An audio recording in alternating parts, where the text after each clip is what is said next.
operation ngan pi KKG major operation ti ki an to ki kan council member simi vial te jong ka akan somdi ki ka availing amati si data ti in ke chen ke okay any home jong ke somdi ki an sidi nan atu ra ndo naka hi chun keni chenen council i ko un pol diu ni ki ka ki ando nak chu se ra sang ando dan ni ra sang an strategy hi an thleng para mota ti bantok chun drone ti bantok an vung phan khongai ve le chang hi ani aku mi chu se la ki ka khin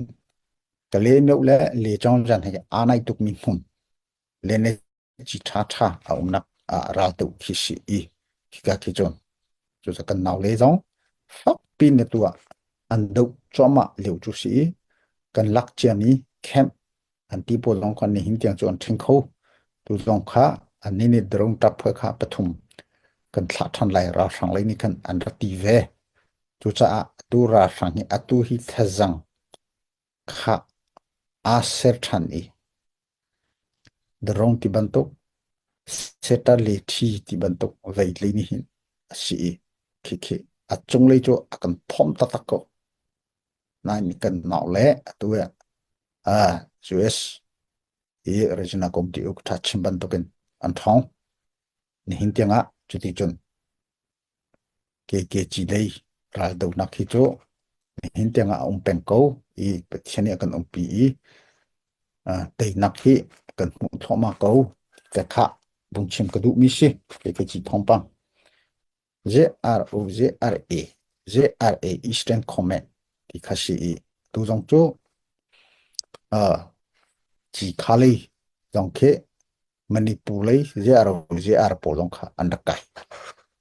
thì khi cần thấy khi cả khi cần ní cần đủ mi hi anh ní em khi sẽ lâu ý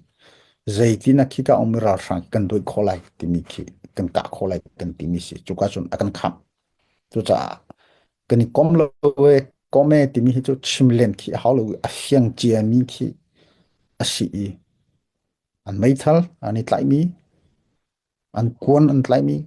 ra sang ta khá sĩ đi cầu ý cái cái dùng tên anh tòng lo lo ý nè pi đồ giống anh ni JRA an ra cấp cái nè pi đồ chỗ an phan khó lâu cái lẽ nhiêu song sang khi anh chọn thì dòng phiang tên cần thấy cái chỗ chim lên giống cái áo thì lâu phiang chia mi khi